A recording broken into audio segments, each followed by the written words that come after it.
Welcome to the Bites and Bytes Podcast, where we explore the intersection of cybersecurity, technology, and so much more in the food industry. I'm your host, Kristin Demoranville, and today we have a great guest for you, Marc Frankel, CEO and co-founder of Manifest Cyber. Marc is here to help us unpack the complex world of software bill of materials, or as they are more commonly known as SBOMs, and their critical role in securing our food systems. I hope you enjoy our conversation about the world of SBOMs and the food industry.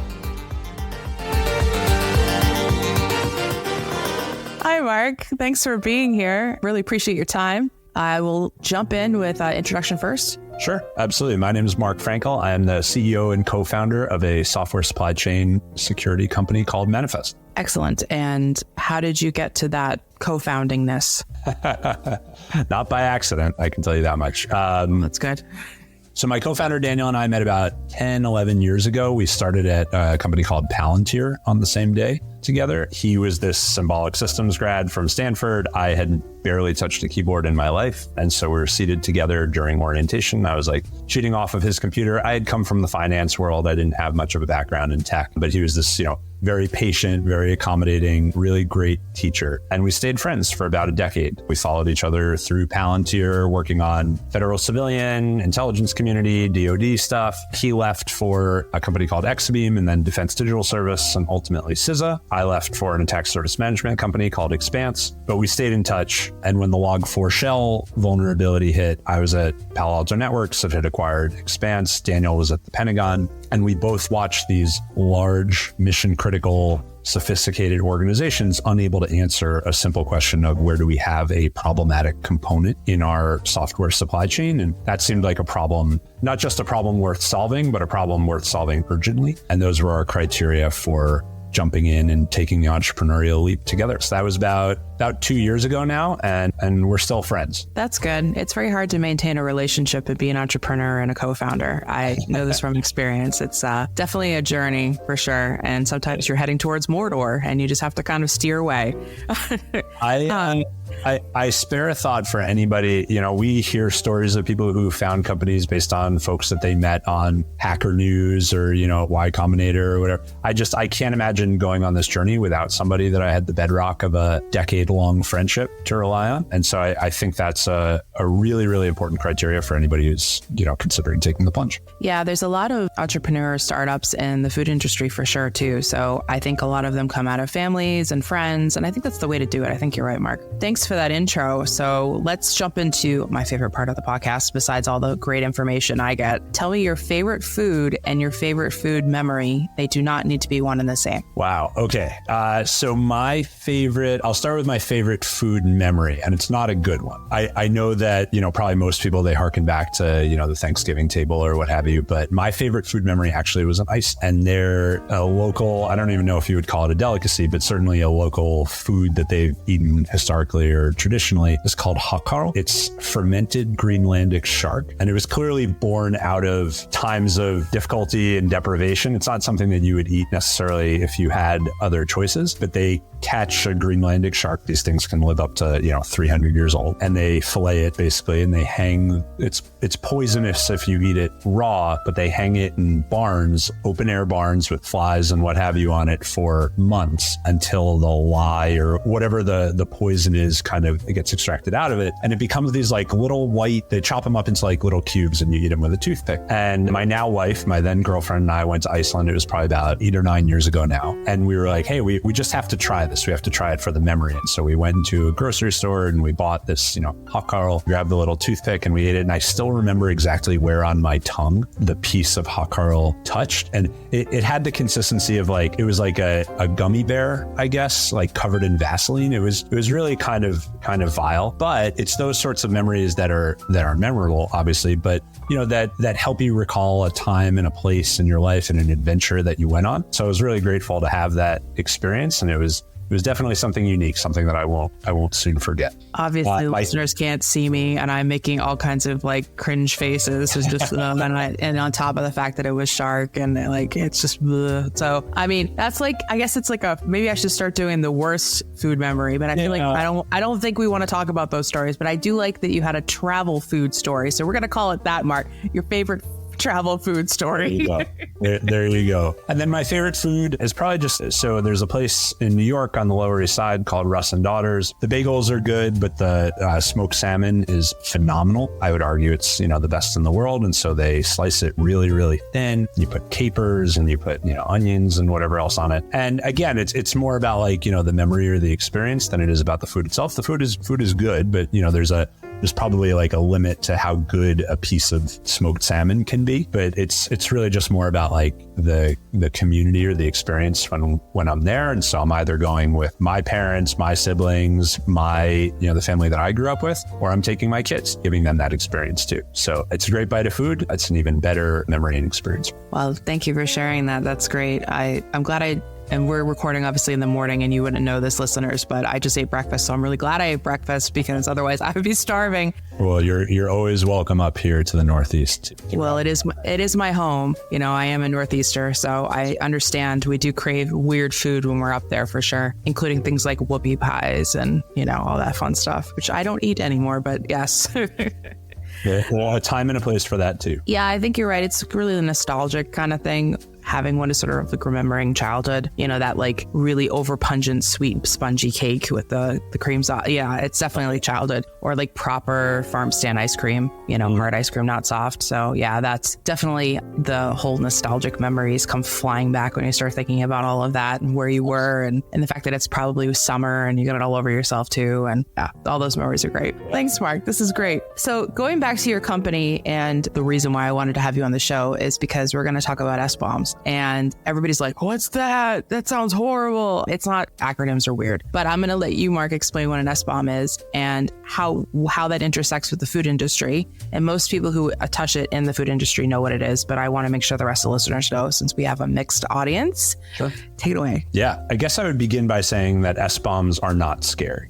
Most people who are familiar with SBOMs know that they're not scary. Most people who aren't, more or less, there's a tendency to break out in hives once they see their first piece of JSON and they're like, oh my goodness, what am I supposed to do with this? And rightly so, right? It's an intimidating thing. So an SBOM stands for Software Bill of Materials. The 2-second non-technical, explain it to a 6-year-old version of this is that software is the only thing that we buy that you don't get to know what's in it. The FDA for 100 years has required General Mills to disclose what's inside a box of cereal. Auto manufacturers have to have that sticker in the window of a new car that they sell telling you that it has heated seats and, a stereo surround system and, automatic whatevers. When you buy a house, you get a home inspection. When you buy a t-shirt, it comes with a tag that says 80% cotton and 20% polyester. But when you, and by you, I mean the federal government or a Fortune 500 company or any enterprise really purchases a piece of software, it just shows up in their environment with no list of ingredients. And for the first 40 to 50 years of software, it wasn't okay, but it was an acceptable risk. Over the course of the last 15 to 20 years, with the explosion of open source software has gone from a guy in a hoodie typing away furiously at a keyboard, creating something net new out of scratch, to something that resembles much more assembly, like Lego bricks, effectively. Mm-hmm. And the problem with that is that when you have developers who are grabbing Lego bricks, in this case, software applications from GitHub or from NPM or what have you, you don't have a sense for what is the provenance of these bricks that I'm bringing into my Lego house that I'm building, so to speak. And when you buy software, there has become an urgent need for the U.S. Department of State, the U.S. Air Force, auto manufacturers, defense contractors, et cetera, to begin requiring these lists of ingredients because of the meteoric rise of a threat vector known as software supply chain vulnerabilities or software supply chain. Basically, nation-state actors and non-nation-state actors, Iran, China, North Korea, et cetera, have woken up to the fact that large companies in the West and large federal agencies in the West consume software without asking what's inside. And so these software supply chain vulnerabilities have been on the rise by some accounts 1,300% over the last 3 years. Some of them have made headline news. Some of your listeners may be familiar with like SolarWinds, for instance, or the Log4Shell vulnerability. Log4Shell by itself cost an estimated $10 billion in remediation cost. It was massive. And it all stems from the fact that we don't know what's in the software that we build and buy. We don't have these lists of ingredients. The equivalent would be if the FDA put out a statement saying that there was an E. coli outbreak in raisins, and the first thing you would do is you would go into your pantry, and if you opened your pantry and all you saw were gray cardboard boxes, just blank boxes with no ingredients on the labels, you'd have to call Monsanto and General Mills and Post and everybody, and you'd have to say, hey, does this thing that I bought have raisins in it? And that's exactly effectively what happened in the Log4Shell vulnerability. There was a new vulnerability that was disclosed. Nobody had lists of ingredients of what's inside the different software applications that we've bought. And so they had to call all of their vendors individually. The answer to we don't know what's in the software that we are consuming is a list of ingredients.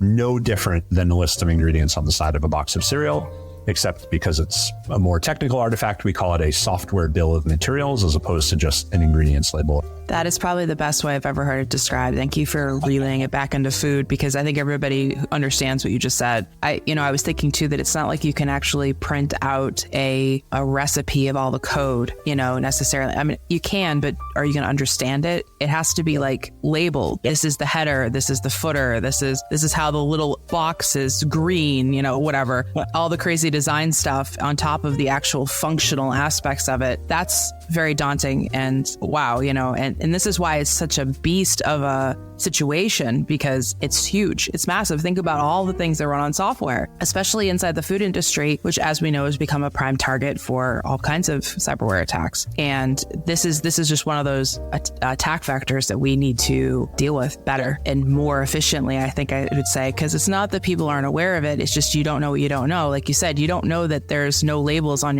your raisin boxes in the pantry. Yeah. You just know you have raisins. That's it. So that's exactly right. The problem is, and this is not unique to software supply chain, this is universal, I would argue, across the cybersecurity industry, is that oftentimes you get very technical, very, very smart people who get very in the weeds with a concept. And before you know it, there's been a proliferation of acronyms and concepts. And there can be a real hesitancy to jump into a new area of cybersecurity. You don't want to appear dumb. You don't want to, appear like the newbie. You don't want to have basic concepts explained to you. And so if we look at the SBOM industry, we've fallen victim to that exactly same thing, and not without reason, right? There are good reasons why we have terms like CycloneDX, SPDX, CSAF Vex, OpenVex. As the listeners glaze over, the listeners are all passing over now.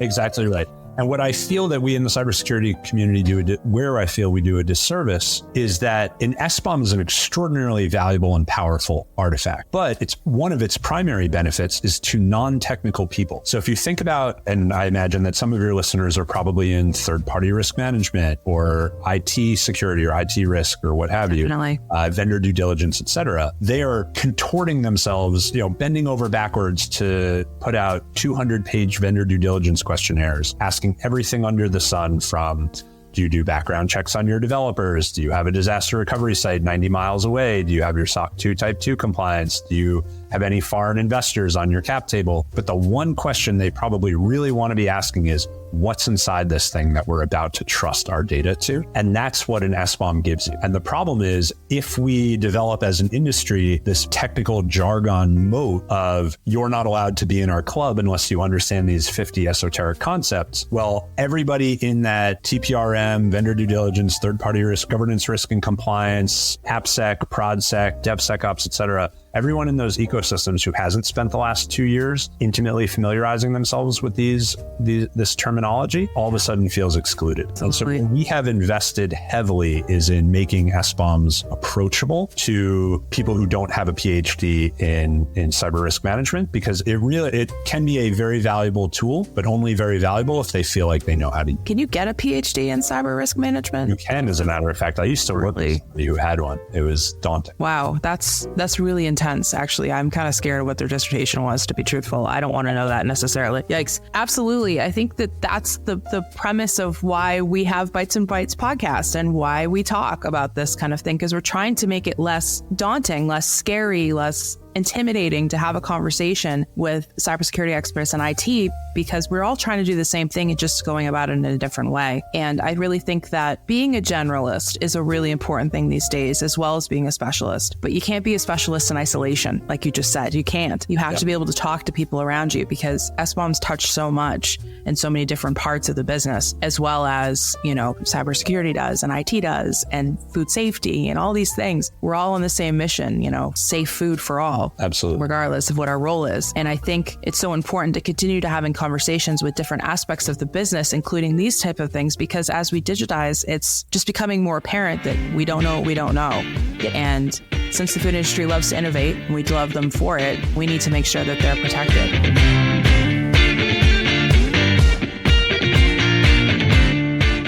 Are you worried about software supply chain security and managing your SBOMs? Don't stress. Let Manifest Cyber do the heavy lifting. As a leader in this field, Manifest Cyber provides essential solutions to help enterprises meet the growing regulatory demands in the United States and the Cyber Resilience Act in the EU. Trusted by Fortune 500 companies, medical device manufacturers, defense contractors, auto manufacturers, governments, financial institutions, and yes, even the food industry, Manifest Cyber automates the entire SBOM lifecycle. This ensures your organization can stay ahead of vulnerabilities like Log4Shell by securely generating, collecting, analyzing, alerting, and sharing SBOMs. With Manifest Cyber, you'll be patching and remediating faster than you can say cybersecurity, while smoothly meeting those regulatory requirements. For more information and to request your very own SBOM, email info@manifestcyber.com or find us on the web at manifestcyber.com.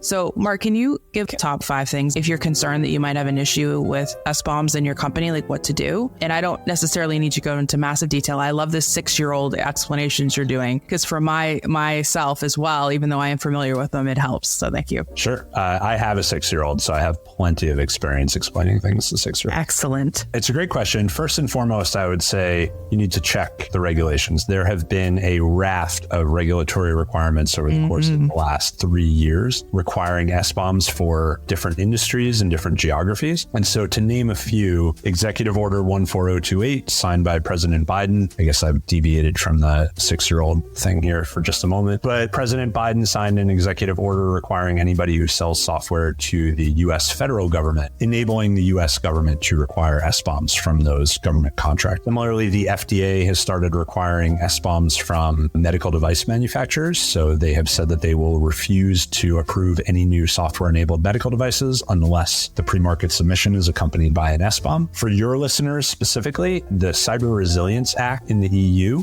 which was, and I'm not a EU legislative policy expert by any stretch of the imagination, but the enforcement will begin in 2 years. So if you have business operations that involve the generation of software in the EU, much like GDPR, touches just about everybody who interacts with the EU, you may be required to produce those SBOMs to a regulator in as little as 2 years' time. So step number 1 is check the regs. Do you operate in Europe? Do you touch any of these other regulated fields? Step number 2 is check what your downstream customers are requiring. So it's a little bit different if you are physically putting together a box of cereal, but if you are in the food delivery, food manufacture industry, and you have software-enabled assembly lines, or you have quality control capabilities, or you have anything that involves software, you may be required in the not too distant future by your customers to provide these SBOMs to them. So step number 1 is regulation. Step number 2 is the customer mandate. Step number 3 is to check your internal DevOps and DevSecOps capabilities. So do you,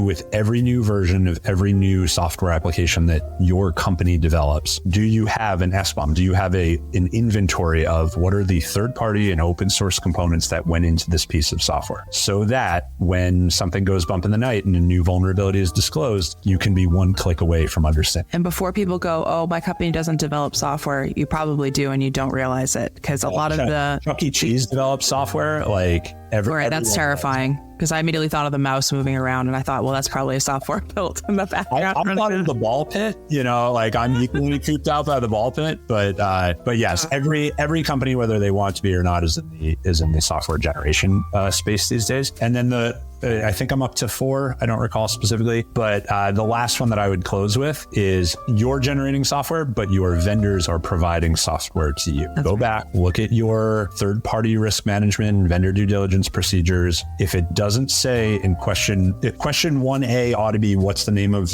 your company, Mr. Vendor? Question 1B ought to be upload your SBOM. If you are buying software from a vendor who can't tell you or who won't tell you what's inside that software, you have a duty to your company to examine whether or not that's a vendor that you're comfortable doing business with. And it's not in an effort to be a jerk to AWS or Microsoft, right? It's the long tail of companies that you work with that you have accumulated over the years that now touch business critical functions. Imagine, the Log4Shell situation of having to call each one of them and say, hey, are you affected? The best time to start requiring SBOMs was 15 years ago. The second best time to start requiring SBOMs is today. Yeah, definitely. And I think a lot of people just need to take a look at third-party risk management. And that doesn't necessarily mean on a cybersecurity front, there's enterprise third-party risk management, and what is your company actually doing? Are you managing your vendors? Are you asking questions? Are you being due diligent? And to me, this is part of food safety culture.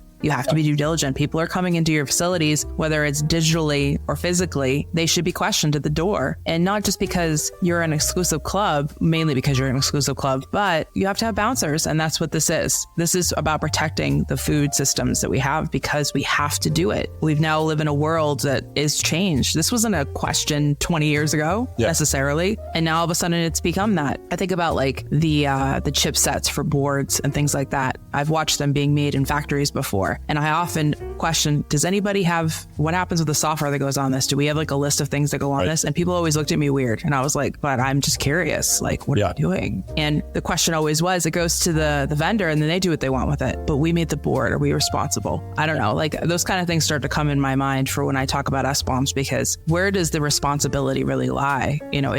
I think it's both parties. I think it's the receiver and the giver for sure have to be responsible on both sides of the house for what they do with their software. It's basic hygiene, really. Yeah, we're getting to the point, financial services, this is a very widespread and common practice. The defense industrial base, this is becoming very widespread and common. Medical device manufacturers, auto manufacturing, etc. You would never in a million years let an 18-wheeler through the front gates of your food production facility without asking who's the driver and what's inside this container. It just wouldn't happen. Yeah, and you wouldn't even let your driver in the door. They sit in a caged area inside the warehouse, generally speaking.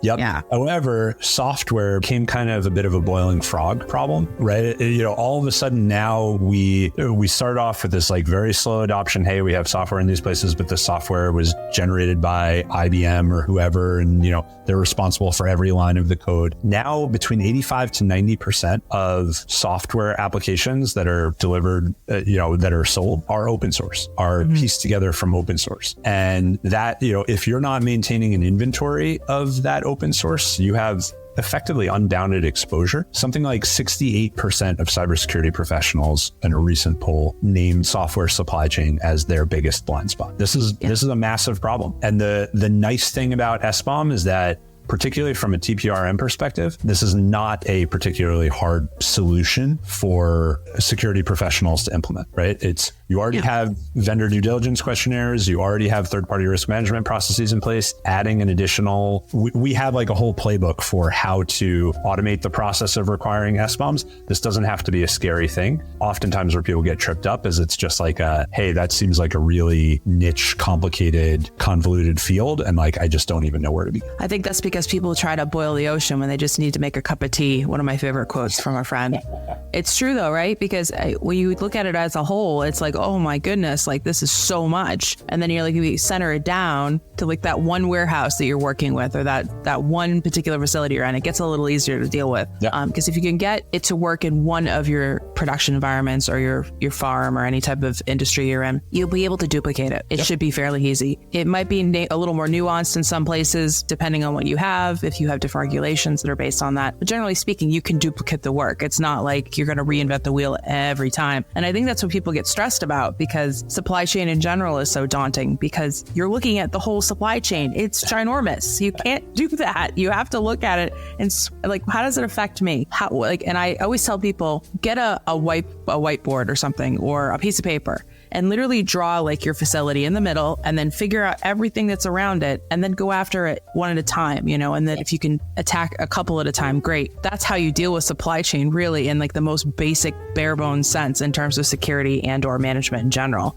Yeah. And I'm sure there's some supply chain people that are listening are like, no, it's so much more complicated. No, it really isn't. Like, it really is that much of a breakdown. You don't have to make it difficult. You're just making it difficult. Don't make it difficult. You need to make it simple. And especially with the food industry that's running at a rapid rate, they're forecasted out. This is a lot of stuff going on. We're innovating. We're preparing for the future at all times. Nobody's got time to sit there and deal with the detailed, daunting tasks. Yep. So if they can replicate it and do it faster, they will. Or if they can automate it in some capacity, also will help. I mean, we have things like AI. I know open source is a scary thing, but there is something that's going to help in this situation at some point, I'm sure, because it can analyze massive amounts of data, which a human being can't do. So, Mark, as I'm saying all that, I'm now wondering, what does Manifest Cyber do in this world? And how are you helping and get through this? Because clearly this is something that where everybody's going to probably either need help with or to scale up, or if you're a small shop, or even if you're a big shop, you're going to need a little support. Because again, like we said, can't boil the ocean. You can only make that cup of tea. Yeah, exactly right. Our goal at Manifest basically is to make SBOMs the easiest thing your organization does. Mm-hmm. Forget about Cyclone DX versus SPDX. Forget about version 1.5 versus 1.6. Forget about OpenVex versus CSAF. Forget about CPE to Perl matching. We want to abstract all of this away so that organizations like your listeners can get to software supply chain security without, again, having to have a PhD in cyber risk management. And the way that we do that is a number of ways. One is we automate the SBOM generation process. So for your developers who are generating new software applications on the back end in the CI/CD pipeline, we are automating every time they hit build or every time they hit push or publish or whatever, it stamps out a new SBOM, and that SBOM flows into the Manifest platform. So in an ideal world, no human hands touch this artifact, and yet you ended up with an inventory of every third-party, open source, proprietary component that went into the piece of software that they developed. That's step one. Mm-hmm. Step two is requiring SBOMs from your vendors. And here we've developed this SBOM outreach playbook, which, by the way, it's not like, a proprietary thing that you have to like go to Barnes and Noble and spend $50 on. Like, anybody who's listening, if you want it, we'll give it to you. We're all fighting the same fight of pushing for software supply chain transparency. I'll drop it in the show notes, the link to it. There you go. What we realized was that meaningful hurdle to deploying an SBOM requirement to third parties was all the administrivia that surrounded it. What's the contract language that we put in an MSA? What's the OneTrust question that we add to our survey? What's the email that we write to our vendors explaining what it is we need and how we need it? What's the follow-up email? And so we've just created more or less like Mad Libs templates for folks. That's awesome. It's like, dear vendor name, Enterprise is requiring SBOMs because we are concerned about, software supply chain visibility. You have blank many days, and it's almost like Mad Libs. Try not to put in, all the things that you would have put in the back of like, your fifth grade bus ride home when you were doing Mad Libs. But the idea is to template. I mean, you could, but you'd probably be in big trouble. you would, yeah. Dear Bozo. Yeah, no. But the idea is to templatize this as much as we possibly can to make this the first customer that we ever had who required SBOMs. We needed to generate all of this from scratch. Every one of our customers thereafter ought to be able to build. So we've templatized the process of requiring SBOMs from your vendors. We even built a capability in our platform that we call AskBOM to solicit SBOMs. If you know your vendor's email address, we'll take care of the rest. And then once you are generating SBOMs for your internal applications and requiring SBOMs from your third-party vendors, we are automating the analysis, right? So you're still not touching the JSON file. We are comparing it to leading vulnerability databases, the NVDs, the OSVs, the EPSSs, and the KEBs of the world to analyze this, some cases really the luminous JSON file to say, hey, here's where they have a component that matches a known software vulnerability. And then we are contextualizing that to tell you these are the ones that have been proven to be exploitable, or these are the ones that are likely to be exploitable, and these are the ones that you probably don't really need to care about. And so we give you a walk-up usable view of how good or bad should you feel about this SBOM in human consumable language. And all of that is in service of the next time there's a Log4 Shell or SolarWinds or an Apache Struts or whatever, you're one click away from understanding which of my vendors and which of my software applications are affected, as opposed to 50,000 hair on fire phone calls.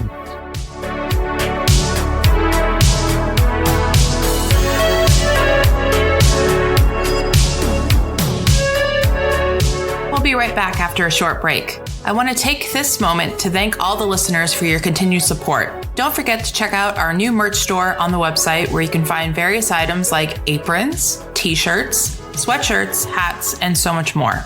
You can also schedule a meeting with me if you'd like to share your in-person thoughts and suggestions about the show. That link will be in the show notes. Or if you would prefer a less personal way to share your feedback, we also have an audience survey available in the show notes and on the website. Did you also know that Bites and Bytes Podcast has an Instagram and LinkedIn page? Check us out and give us a follow on both. Thank you for those who already do. Lastly, if you enjoyed the show, please rate us on your listening platform. Believe it or not, this really helps the show and encourages others to find us. As a listener, you are part of the show, and your support is paramount. Thank you so much. Now back to my conversation with Marc.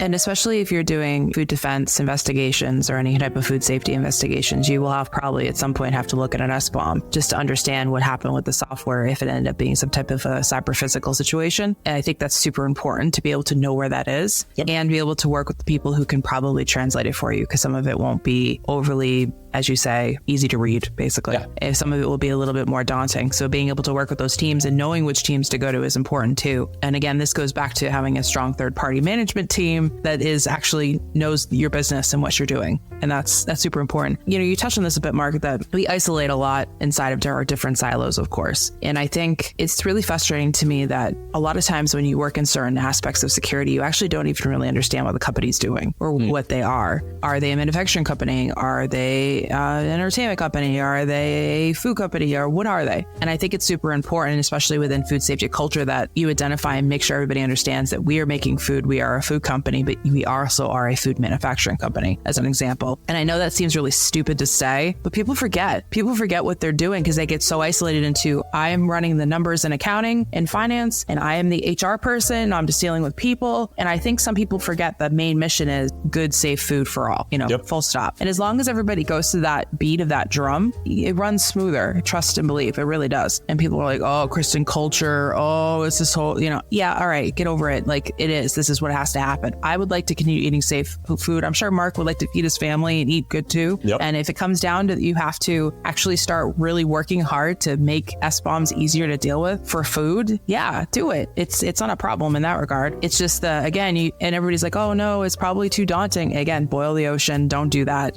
Make the tea. And you've created a platform that makes tea. It doesn't boil the ocean, which is great. And I really appreciate the fact that you've put it in common language, and you really have kind of formed up that common language for people so they understand what it is and what it isn't, which is what regulations are supposed to do, right? Automotive is a great example. They created a language set that everybody can speak to. Now you're creating a language set for SBOM, so it's not so daunting. Granted, we have the worst acronym, I think, out there, but it's okay. We're going to roll with it. I mean, I'm sure there are worse ones out there. And if you heard any acronyms on the show today that you were like, what was that? Don't worry about it. It's fine. Honestly, you can Google it if you want, but don't worry. I can't even keep track of all of them either. And all of the government acronyms too, on top of all the security ones and the IT ones, it gets a very yikes. And then the food industry as a whole has a ton of them as well. Yep. So as humans, why are we doing this? Why do we do this to each other? Because it just creates confusion.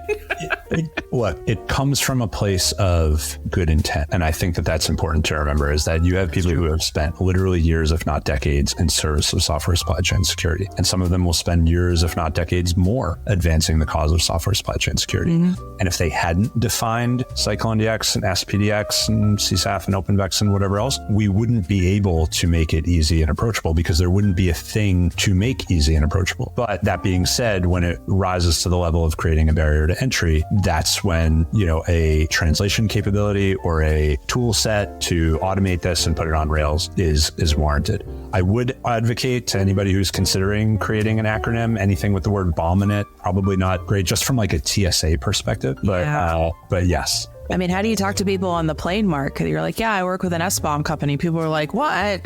Yeah, it's not the easiest thing to fly with necessarily. We give away these little squishy bomb shaped balls with the letter S on it. But when you're, traveling with a backpack full of them to a conference. Wow. That's intense. But yeah, I think, so the last thing that I'll say just about everybody has to remember their mission is we as a company we're driven by mission. We're not here to like buy something for $1 and sell something for $2. There's a whole field. If you want to work in Excel, you're welcome to do that. But the types of customers that we support, the Air Force, Department of Homeland Security, auto manufacturers, defense contractors, food security, et cetera, everyone has a mission. They're contributing to not just the continued survival, but the success of our way of life. And you said, I want to make sure that I feed my children trustworthy food. I want to make sure when we go into a doctor's office, they can access my kids' medical records. I want to make sure when I drive a car that it can't be, hijacked by somebody with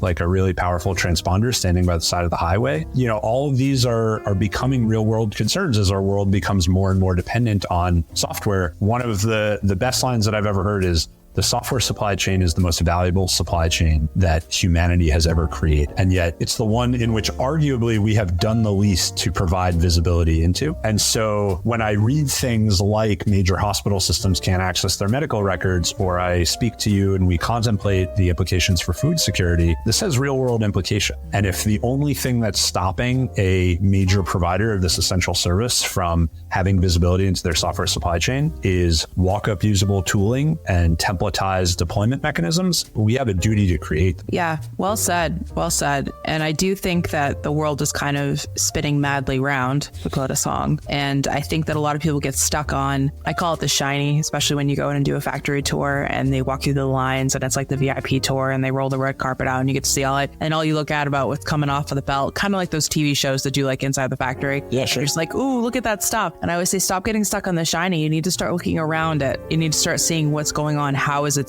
supported and put up? And that starts a lot with people and process. So I like that you've actually handled this on a people process aspect rather than just attacking the tech. Yeah. Because the tech is important to work with, but ultimately people are going to undo or make it better or make it worse or do all these things around it, manipulate it in some way based on the processes they use at each facility. So it's not always a cookie cutter situation. It's more of an organic kind of living situation. I think that's why supply chain management is so daunting, because it's like this living organism that kind of keeps changing and adding things and removing things. And now we have new ways of moving product and we have new types of software that are coming in, then AI jumps in, and then it's like all these things, and it's just, some people are just like, whoa. And then I think to myself, how does the animal kingdom actually work, right? Like all these animals live together. I was having this conversation with my partner yesterday. We were walking around our little lake, and he said, do you think the birds talk to each other, or do they talk to like the turtle or like the ducks? And I said, I don't know. I think they just acknowledge each other, right? Like they just kind of live in harmony. Like it's kind of there. I said, us humans could really take a beat on that, because, we should just live in harmony with it. And it kind of comes back down to that systems thinking aspect where, everything's kind of in its holistic cycle. And that's how the supply chain is. It's a cycle, ultimately. Yeah. I love that because, I've watched that Modern Marvel show, right? And you're like, oh, wow, like look at all those candy bars, coming off the factory line or whatever. It would be interesting to say like, hey, what's behind that door? Oh, that's accounting. Oh, can I see that? Nope, not part of the tour. Like, you don't want to see those, big stacks, the reams of paper, or the change control board meeting that was supposed to happen in Q2. Or the data center that was inside the woman's room. Yeah, right. I at some point I should do some war stories, because I got them on going in and out of factories, and I'm sure you do too, Mark. When you've seen some things. And it just goes to show you, if anybody deserves visibility, like we have a duty to do this. We have a duty to get it right. Much like any of your listeners have a duty to make sure that they understand what's inside the 18-wheeler that pulls up to the front gate, they also have a duty to understand what's inside the software application that pulls up to the proverbial front gate of their network. Mm-hmm. And in the rapidly changing cyber threat landscape, to monitor those things, not just when you bought it, but every day thereafter. And it's kind of crazy that it's 2024 and that's not just common practice everywhere, but it's going to take hardworking individuals like yourself, like your listeners, to get us to a place where we can recover from the growth of open source software without an accompanying inventory. I often say that a cyber attack is going to happen. It's just a matter of when, not if now. We're really that far down this line now, and staying resilient through it is what we're trying to do. Meaning you don't lose your business. You don't have to fire your people. You can keep things moving. You can keep the food safe. So really, in reality is, Mark, SBOMs are just trying to keep people resilient. It's just all it is. As long as you know, then you can deal with it. If you don't know, then you got a problem. And nobody wants that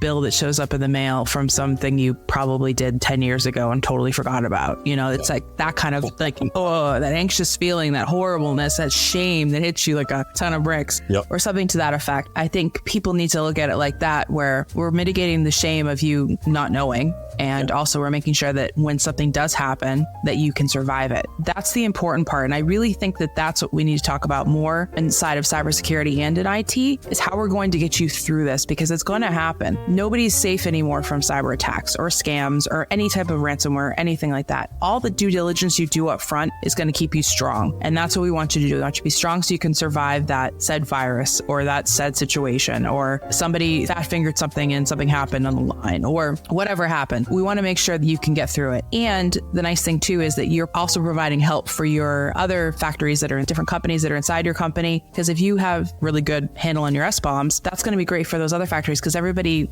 makes food for everybody else's factories. And, it's a whole chain, it's a web. So I think that you're helping a neighbor out almost if you do this correctly, right? And I think that's an incentive in itself. Feel free to use that, Mark, for your company taglines, like helping a neighbor, because it's true. That's what you're doing, because you're ultimately helping others by making sure you're okay. And I think that is, again, another thing that people don't think about that often.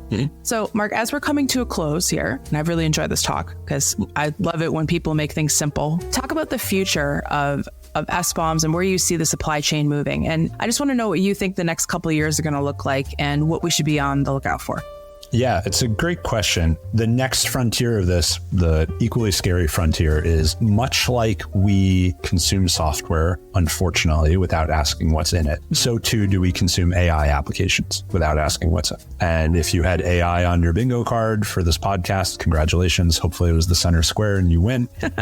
Everybody's talking about AI. AI is eating the world. We're sprinkling AI fairy dust on everything. The boring, unsexy, infrastructurally critical work of documenting which models does this AI application use and which data sets are those models trained on is absolutely essential. We only get one opportunity to close this barn door before the horses all run out of it. Yep. There are hundreds, if not thousands, of AI applications, I'm sure, in use in the food service industry every single day. Mm-hmm. For your listeners, or for you, Kristin, ask yourself, which models do they use and which data sets are they trained on? Where's that list? What happens if one of those data sets is found to be problematic, either accidentally because it biases against a certain race or a certain religion or a certain hair color or whatever, or intentionally because the Chinas or the Russias or the North Koreas of the world poisoned a particular data set, or because it contains illegal information? I'll tell you one very quick and scary story, and then hopefully we can end on a more positive note. But if we don't have an inventory of what's inside the stuff that we buy, writ large, doesn't matter if it's AI, doesn't matter if it's traditional software, doesn't matter if it's Raisin Bran, we are vulnerable when the upstream components are found to be problematic. The terrifying story that I will tell you is that the most common, the most popular text to image model, you type in, make me a picture of a cat wearing a sombrero, and it generates a picture of a cat wearing a sombrero. The most popular text to image model is called Stable Diffusion. It's in use very, very widely. Different applications use it. Stable Diffusion is trained on a number of different data sets. One of them is called the Lion 5B. Again, the names here don't really matter, but this training data set had 400 million text to image pairs. So it had a picture of a cat, and it said the word cat. It had a picture of pencil, said the word pencil. Security researchers at Stanford in December discovered that this training data set contained over 1,600 images of child pornography.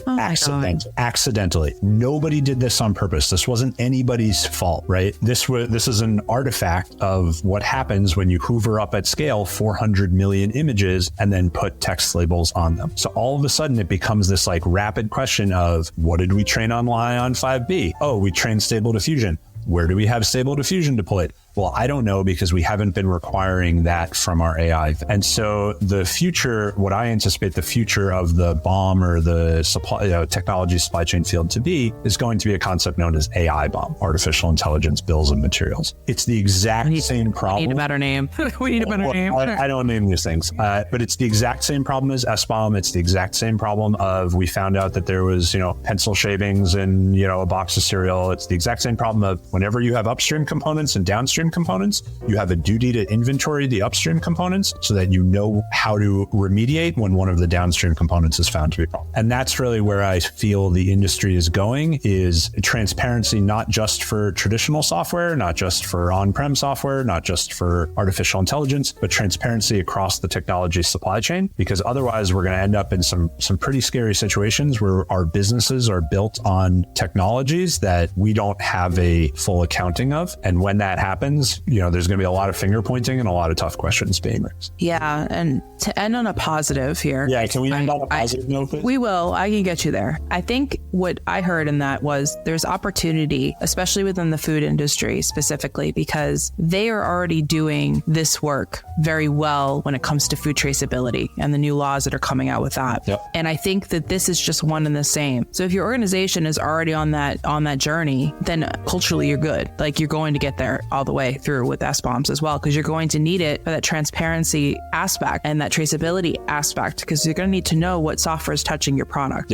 whether it's the machine that's running to make your perfectly round cookies or whatever, or, something to that effect. And I think that's super important to acknowledge, is because the food industry is really good at that because they're doing it for the right reasons, the mission, as you said. Yep. As a whole, I will say this in a broad sense and a very optimistic sense. I think the food industry is going to adopt very easily and very well to this. Other industries will struggle. I don't want to pick out anybody, and I'm not going to, but there will be some industries that will have trouble with this because there's too much change. There's too much regulations. There's too much everything, and they'll be boiling the ocean instead of making their tea again. I think that's what I like about the food industry, is because the innovative nature, the constant change that's always there. So I think that they can roll through this. The food industry as a whole is really going to adopt this easily. And I'm sure you're already seeing that, Mark, in your own work, that when you have these conversations, especially with the food side, they're like, oh yeah, okay, totally get that. That's good. Like that kind of thing happens. We understand. Yeah, absolutely. That cultural muscle of course we have to know where this thing came from. And of course we have to know what's inside of it. We see it in automotive. We see it in manufacturing. We see it in food. We see it in pharmaceutical.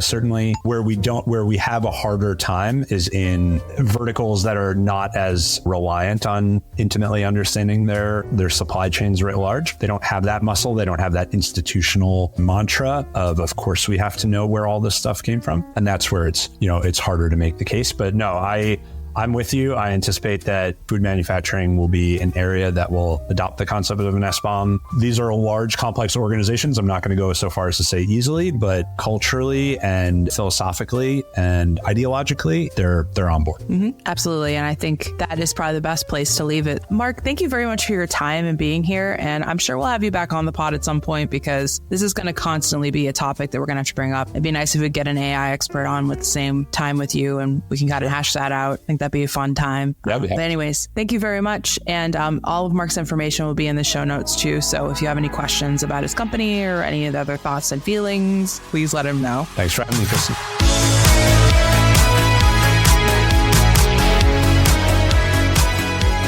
That's all for today's Bites and Bytes podcast episode. A big thank you to Marc Frankel for joining us and sharing his invaluable insights on SBOMs and cybersecurity in the food industry. All of Marc's information will be in the show notes. Don't forget to check out the new merch store on the website. Like, follow, and subscribe to our social channels and wherever you listen to the podcast. Thank you for listening as always. And remember, stay safe, stay curious, and we'll see you on the next one. Bye for now.